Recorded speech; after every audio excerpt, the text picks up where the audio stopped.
Donc, bonjour à toutes et tous. Bienvenue, vous êtes au Maïf Startup Club. Vous m'entendez bien? Oui. Vous êtes au Maïf Startup Club qui vous accueille ici, chez qui nous avons été admises il y a quelque temps. Alors, je vais d'abord vous parler un petit peu d'Ashkine, de Femmes de Santé, d'Anne, et puis évidemment du gâteau du Café Gourmand et de nos partenaires. Donc, Ashkine, maintenant, vous commencez à le savoir, nous permettons le partage ciblé et gratuit pour tous des initiatives et des solutions en santé. On a pivoté, comme toute start-up récemment, et on a trouvé enfin un business model, parce que faire du gratuit, c'est un peu compliqué pour gagner de l'argent. Et donc, en fait, on duplique notre solution et on la met à disposition des réseaux de santé, de professionnels, de patients, peu importe. Et on développe pour ces réseaux leur communauté. On l'adapte et on l'anime. Donc voilà. Donc avec Marie, on est devenue créatrice de réseaux de santé. Et ça, c'est une phrase que je dois à quelqu'un qui est dans la salle. Femmes de santé, alors on est hyper heureuse de vous annoncer qu'on va bientôt être 300. Donc voilà, donc, comme les 300 guerriers sous Léonidas qui sont partis combattre les Perses.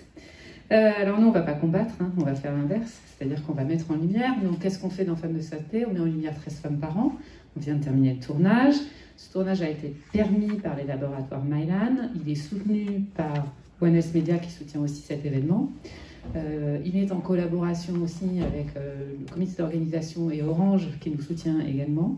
Et va être relayé par MedCheck Podcast, One Media évidemment, et enfin managersanté.com.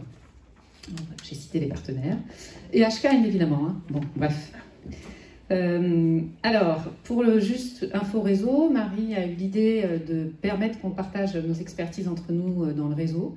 Donc, si vous êtes des femmes de santé et que vous voulez partager notre expertise, qu'on reparte toutes avec des petits tips et donc faire des zooms avec nous, bienvenue. Et le mail est à envoyer à Margot, qui est là, qui est celle que vous ne voyez pas, qui est toujours derrière les réseaux sociaux.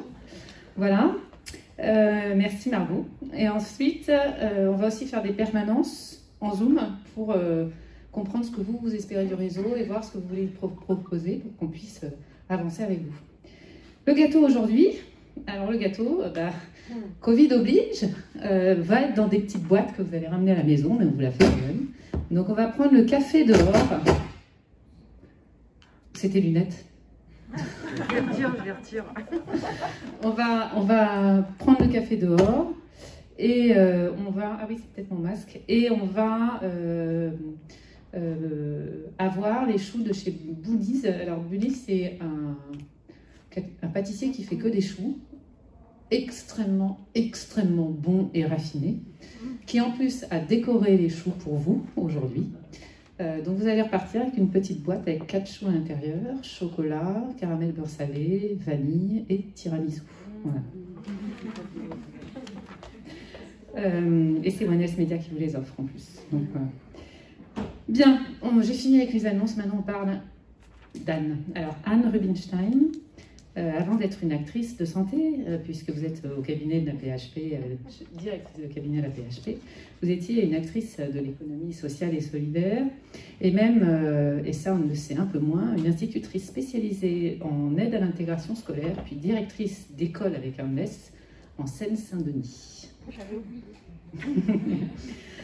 Vous avez travaillé en tant que chef ou directrice de cabinet de plusieurs ministres et secrétaires d'État, notamment à l'égalité hommes-femmes, à la lutte contre les discriminations chez Marlène Schiappa, aux droits des femmes de la ville, de la jeunesse et des sports, chef de cabinet aussi du ministre d'État, ministre de la Transition écologique et solidaire, Madame Belkacem, et puis ministre de...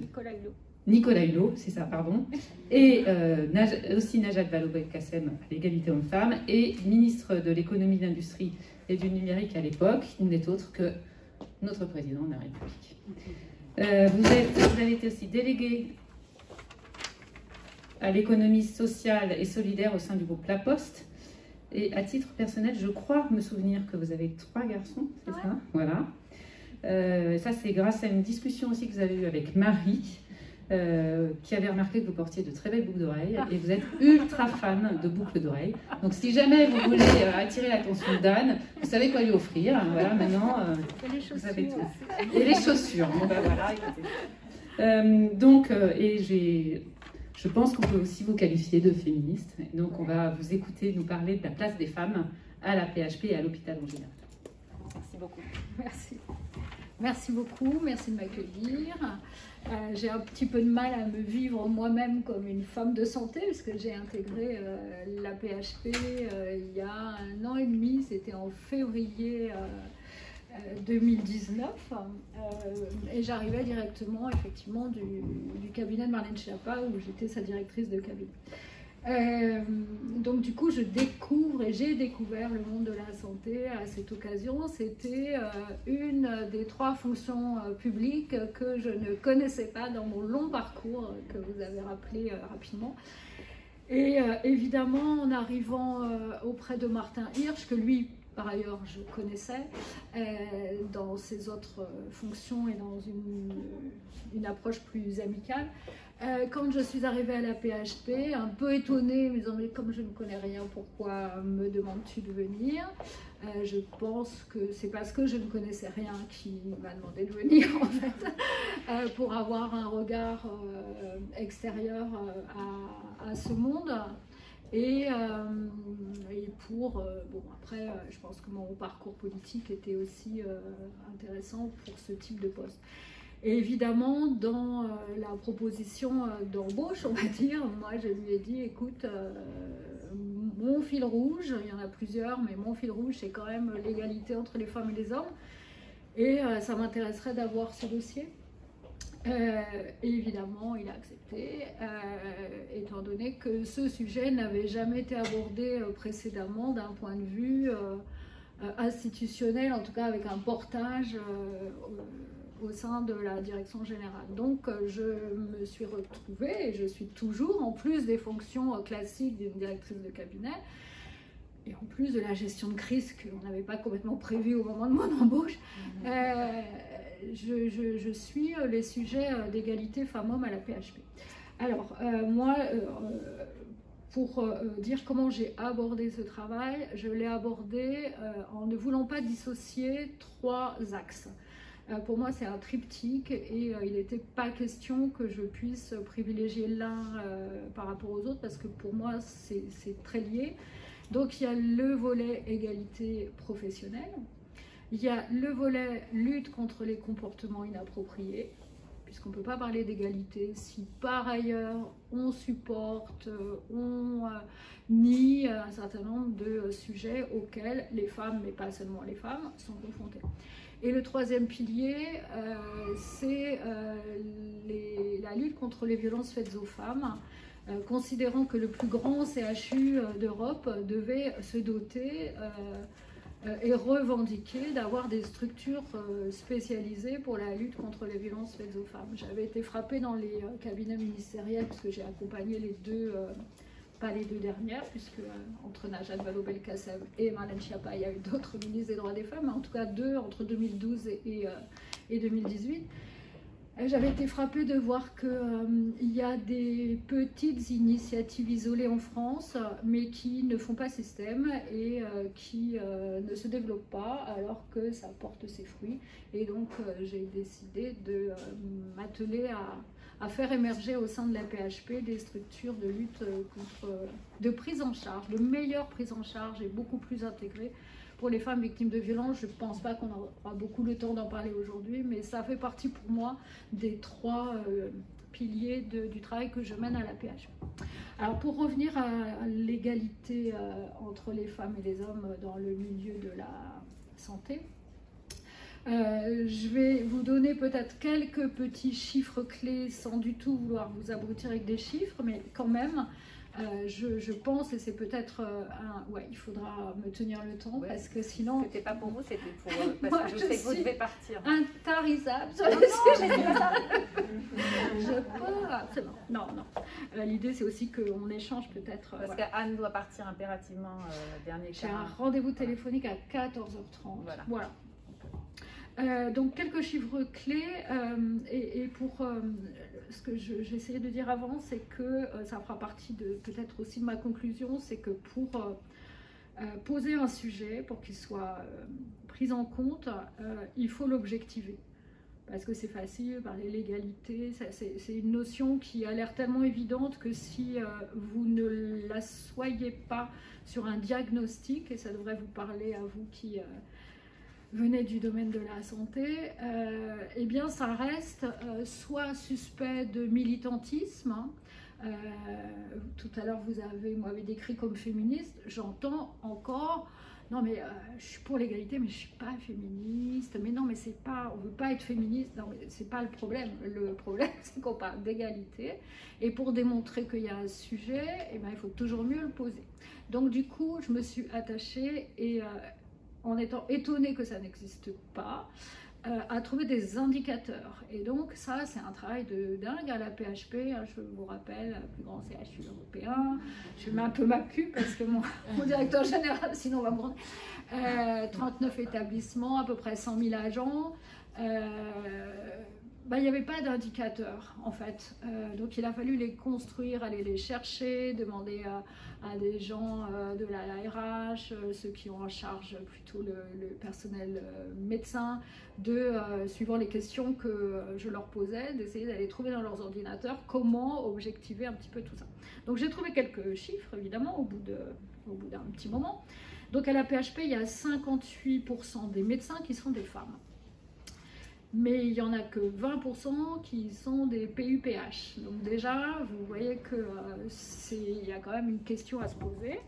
Et en plus, pour ces femmes PUPH, eh bien, il y a un écart de 2 ans dans l'âge d'accession à cette reconnaissance, évidemment en défaveur des femmes.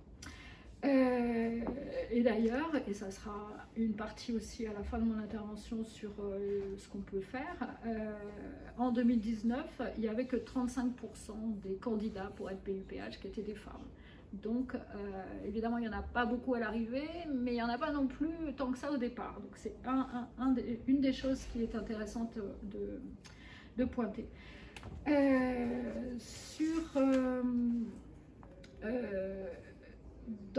Je redis qu'il y a 58% de femmes médecins, mais il y a 29% seulement de directrices de DMU. DMU, c'est des départements médicaux universitaires. Je crois que c'est une invention à PHP, c'est-à-dire que c'est en fait l'équivalent avant des chefs de pôle ou des choses comme ça. C'est quelque chose qu'on a créé, ça fait partie de la gouvernance. Donc évidemment, il y en a beaucoup moins. Et si on parle de gouvernance, à la CME, qui est la gouvernance médicale de la PHP, vous avez aujourd'hui, et ça a fait beaucoup de progrès par rapport, il y a eu des élections en début d'année 2020. Et maintenant, il y a 30 femmes et 62 hommes. Donc on peut se dire que c'est mieux. Voilà. Et puis on retrouve évidemment, au-delà des responsabilités, on retrouve des écarts de rémunération pour des raisons liées à la fois à l'ancienneté, hein, quand vous perdez 2 ans, bah, voilà. Et puis parce que la répartition dans les disciplines n'est pas du tout la même.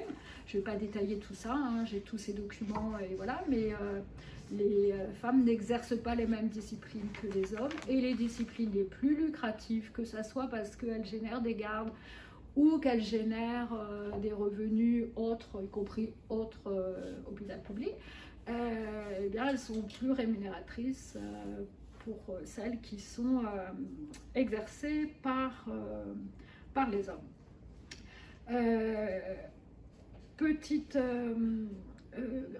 J'ai fait dans mes études, dans l'étude que j'ai fait de diagnostic, la différence entre le personnel médecin et le personnel non médecin. Pour des raisons très simples qui évidemment paraissent une évidence, hein, mais c'est que d'abord, ils ne sont pas du tout encadrés par les mêmes textes réglementaires, et que du coup, les leviers pour éventuellement corriger ce qu'on constate ne sont pas du tout de même nature, et du coup, on est obligé de gérer les deux types de personnel de façon différenciée. Mais en revanche, on en reparlera aussi, je pense que c'est un combat commun, et de refaire un combat différencié suivant le statut serait inopportun, à mon avis. Hein. C'est vraiment un combat commun, comme quelque chose par lequel j'aurais dû peut-être commencer. C'est que, contrairement à cette salle, et encore, je trouve que c'est le combat pour l'égalité entre les femmes et les hommes, c'est pas le combat des femmes. C'est le combat de tous, d'abord parce que l'égalité, c'est le fondement de notre République, et je pense qu'on y est tous attachés, enfin j'espère, et que au-delà des propres revendications spécifiques liées à une situation spécifique, c'est aussi l'égalité, c'est aussi de la qualité de vie au travail pour tous, c'est aussi une meilleure organisation pour tous. Et c'est pas du tout le bloc comme si les femmes étaient une communauté contre les hommes qui en seraient une autre. C'est absolument pas, je pense, la bonne réponse, et je pense même qu'elle serait contre-productive pour tous. Voilà, donc je reviens. Ne vous inquiétez pas, je ne vais faire que ça, de revenir et de partir. Et si vous me perdez, vous avez le droit de le dire. Hein. Ou plutôt, si moi je me perds, vous avez le droit de le dire. Donc, sur les écarts de rémunération auxquels je faisais allusion juste avant, évidemment, elles existent aussi dans la fonction publique, dans la fonction publique hospitalière, aussi pour les personnels non médecins, puisque on observe, chez nous à la PHP, on observe une différence dans les catégories A, donc les postes les plus fortes responsabilités. Il y a un écart de 10% entre les femmes et les hommes, alors que c'est encadré par une grille de la fonction publique. Voilà. Donc on voit bien que ça ne suffit pas, même quand c'est finalement assez encadré. Ensuite, je voulais vous dire que, pareil sur le personnel non médecin, là c'est une donnée en France, pas seulement à PHP, il y a 48% des directeurs d'hôpitaux, ce qui est le grade de direction, qui sont des femmes, mais seulement 26,3% occupent des emplois fonctionnels, c'est-à-dire les emplois les plus gratifiants et les plus rémunérateurs. Il n'y en a que 29,3 qui sont des chefs d'établissement. Donc je donne ces chiffres parce que ça veut bien dire que le vivier existe. On a coutume de dire « Ah ben oui, mais c'est pas possible, il n'y en a pas, ben, elles n'étaient pas candidates. » Oui, bien sûr, elles n'étaient pas candidates. Ou alors il n'y a pas le vivier.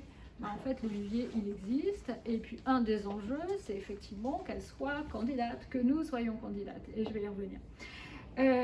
Alors... Ce constat, en fait, il est lié à plusieurs facteurs.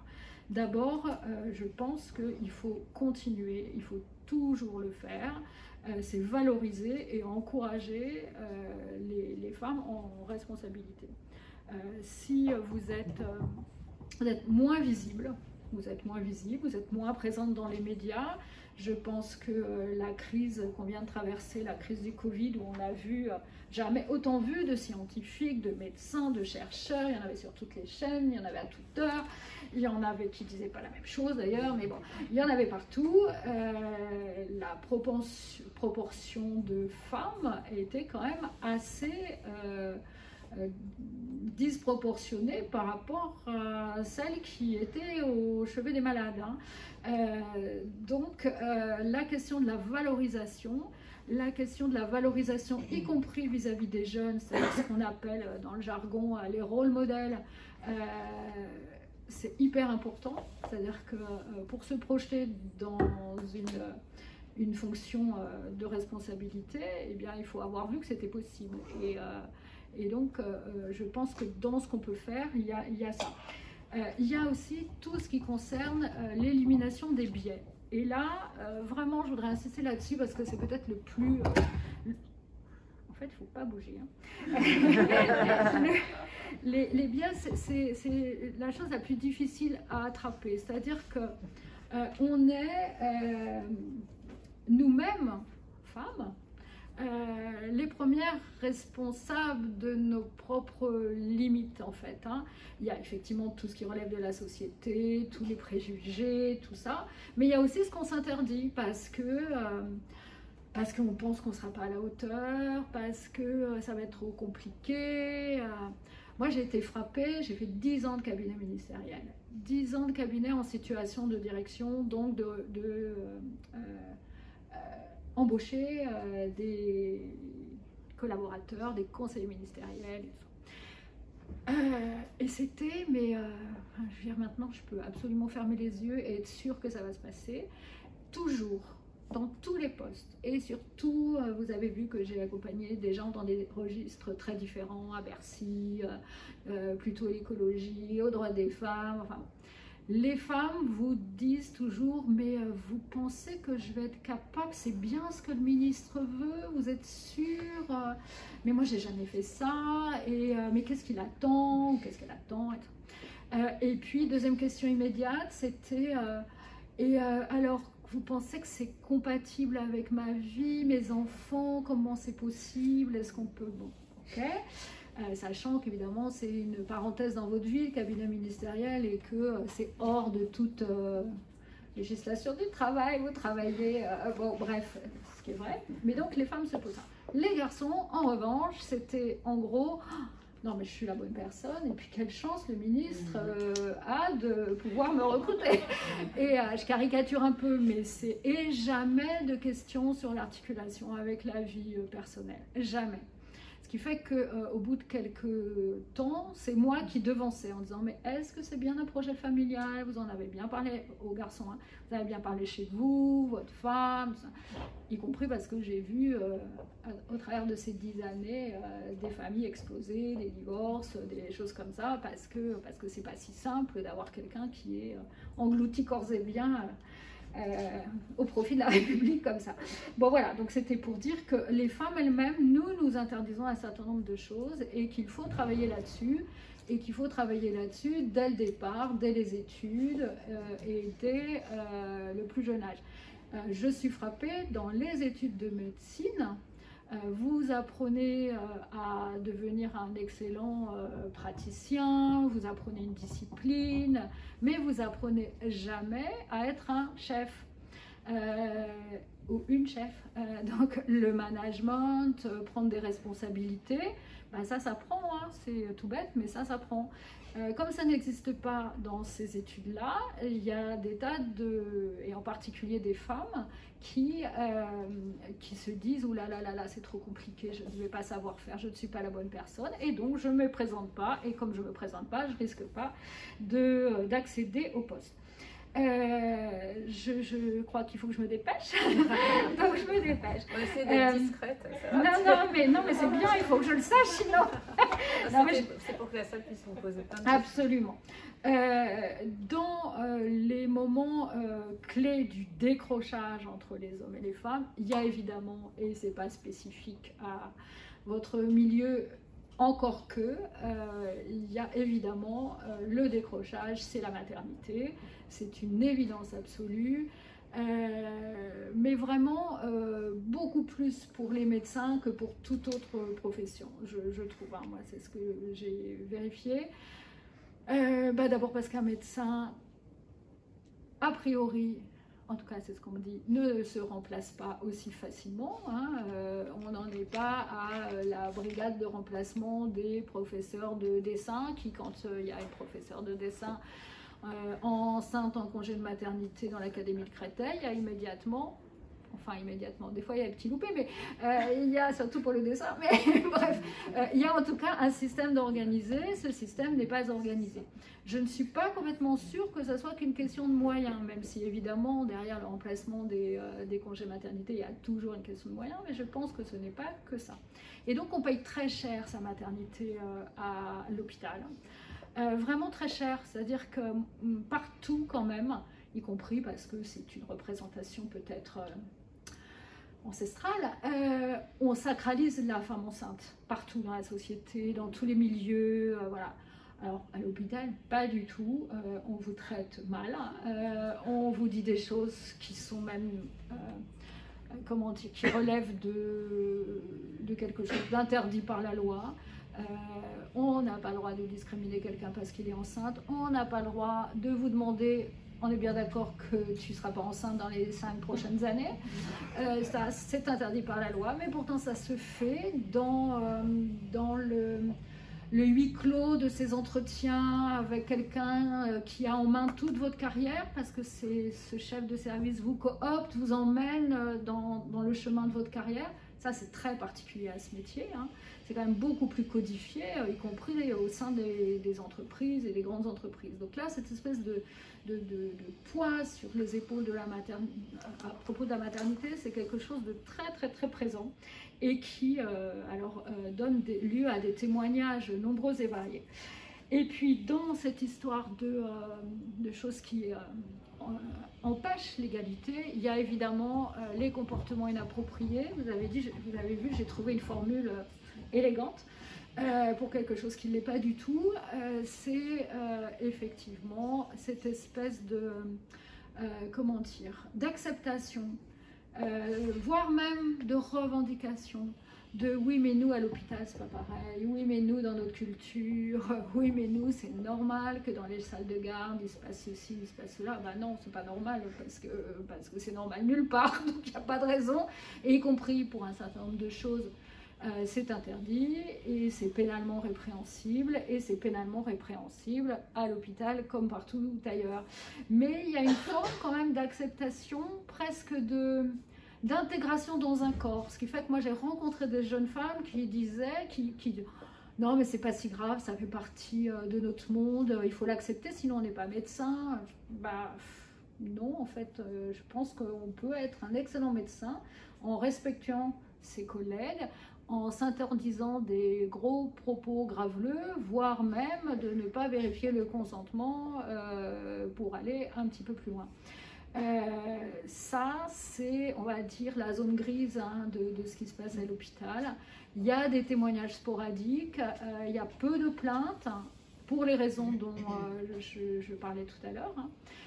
J'ai été frappée, moi, lors d'un entretien, c'était dans mon bureau avec une femme médecin que j'avais repérée comme étant très en avance sur ces questions, et j'avais voulu discuter avec elle. Et elle me raconte un truc incroyable qui lui était arrivé. Je vous passe, et je lui dis, bah, vous avez porté plainte. Enfin, franchement, je tombais de ma chaise, hein, parce que j'avais rarement entendu un truc aussi horrible. Vous avez porté plainte? Je dis, bah non, enfin, sinon j'avais plus de carrière. Là, je suis restée un peu interdite, et on a effectivement très peu, là pour le coup, dans les indicateurs, on a très peu de plaintes, en tout cas, que l'employeur connaît. Hein. Il y en a peut-être d'autres, mais enfin, c'est assez alors, je vais vous dire très rapidement, parce que ça, on y reviendra. On a quand même quelque chose sur lequel on peut s'appuyer. On a une batterie législative. Hein. Vous avez certainement suivi. 2014 a été une loi pour l'égalité entre les femmes et les hommes qui a été très signifiante avec un certain nombre de mesures. Et plus récemment, en août de l'année dernière, la loi sur la fonction publique a donné des obligations à l'employeur en faisant bien attention de spécifier la fonction publique hospitalière avec des obligations d'un plan d'action relatif à l'égalité. Ça va être obligatoire pour le 31 décembre, donc il faut quand même que tous les établissements se dépêchent. Peut-être il y aura une petite, à cause du Covid, une petite prolongation du délai, mais bon voilà. Il y a dans la loi une obligation des nominations équilibrées. Il y a dans la loi une obligation d'instituer un rapport de situation comparée comportant des indicateurs, des données sexuées. Ça m'aurait bien aidé. Il y a aussi l'annulation du jour de carence ou en cas de grossesse, le maintien des primes durant les congés de maternité, paternité, adoption, bon bref, et maintien des droits à l'avancement. Il n'y a rien sur le remplacement des congés de maternité. Voilà, alors maintenant, peut-être que faire? Qu'est-ce qu'avec tout ça on peut faire? Ça d'abord, j'ai envie de dire que tout ne peut pas et ne viendra pas de l'employeur et des directions générales. C'est aussi ce qu'on fait, ce qu'on en fait. Voilà, ce qu'on décide aussi ou d'imposer ou de prendre à sa charge. Moi, je vous disais tout à l'heure que objectiver le sujet, faire émerger des indicateurs objectifs, ça c'est vraiment important. Voilà, si on aborde le sujet de façon, ce que les gens identifient comme étant militante, alors là vous êtes sûr qu'au bout de 2 minutes, ils vous ont perdu et ça ne marche pas. Ensuite, je pense qu'il faut nommer le sujet, le faire émerger partout, c'est-à-dire dans les instances de gouvernance et si possible par des hommes. Encore une fois, ce n'est pas que le problème des femmes, c'est vraiment un sujet universel et on a tous à gagner. Et dans la petite note d'optimisme, parce que je vais vers la fin de mon intervention, les jeunes, moi j'ai rencontré le syndicat des jeunes médecins, des jeunes, dont le président est d'ailleurs un homme. Il y a une aspiration aussi des jeunes hommes aujourd'hui, d'abord d'avoir une articulation entre leur vie personnelle et leur vie professionnelle peut-être plus équilibrée que ce qu'elle a été pour leur père.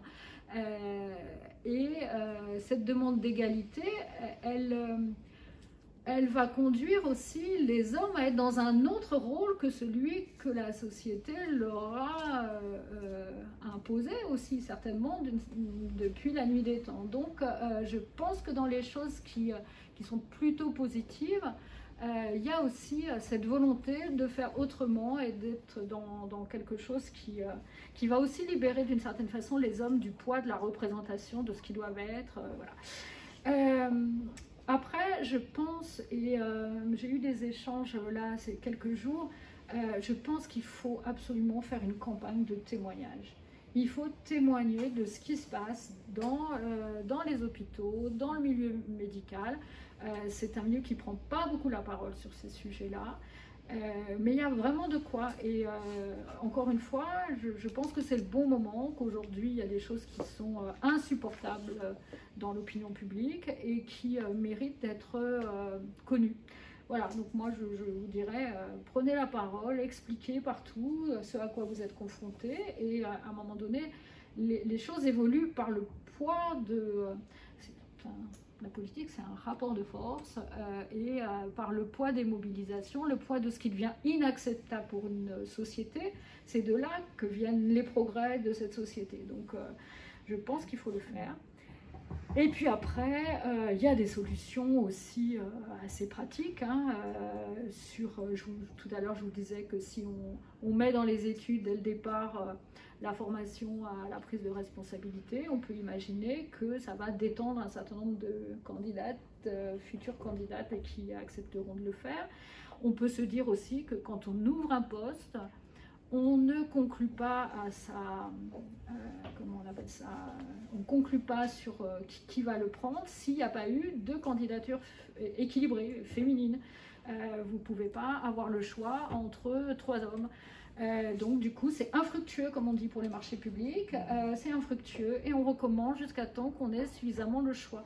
Ça ne veut pas dire de prendre une femme parce que c'est une femme, parce que ça c'est le truc qu'on porte toutes en bandoulière hein, depuis la parité, c'est évidemment, hein, et moi la première, je ne veux pas qu'on me choisisse parce que je suis une femme, je veux qu'on me choisisse parce que je suis la bonne personne à la bonne place, je suis la fille compétente pour ce poste et pas parce que j'ai un genre qui arrange dans les statistiques. Donc une fois qu'on a dit ça, je pense qu'on peut agir là-dessus avec des techniques comme ça. Aucun jury qui ne soit pas mixte, ce n'est pas possible de...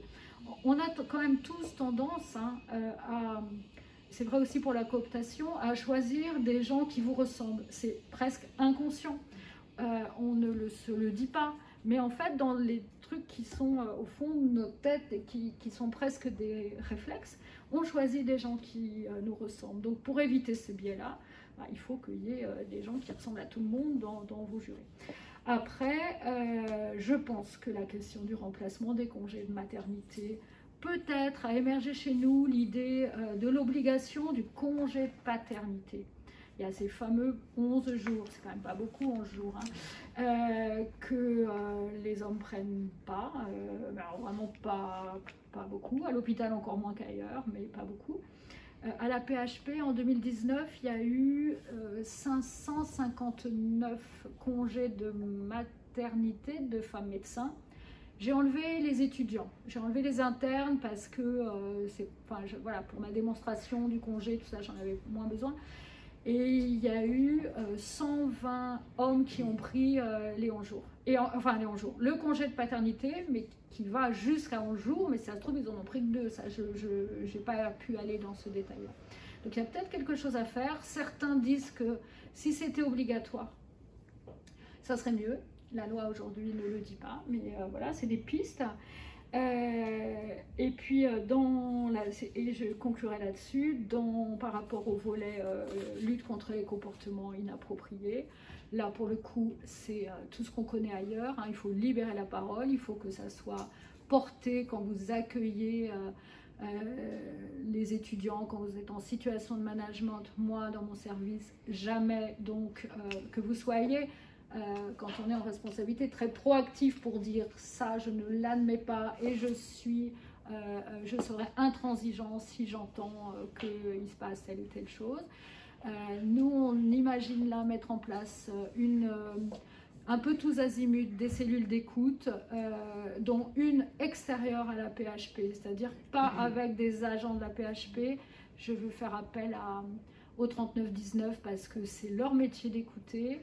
Parce que quand vous avez une carrière hospitalière dans un grand CHU, vous vous croisez toute votre vie en fait, hein, pendant 40 ans quasiment, et aller raconter quelque chose qui vous est arrivé à quelqu'un que vous allez recroiser, qui peut-être d'ailleurs va vous en faire grief à un moment donné, c'est compliqué. Donc quelqu'un d'extérieur c'est bien, mais en même temps il faut aussi le dispositif en interne, et il faut le dispositif à mon sens en centrale, et aussi le plus près possible des services pour qu'il y ait toujours un recours. Voilà, je crois que j'ai été très longue, j'ai essayé d'être exhaustive, mais j'ai certainement pas été, donc je suis ravie de répondre peut-être à vos questions ou vos réactions. Il n'y a pas forcément de questions d'ailleurs.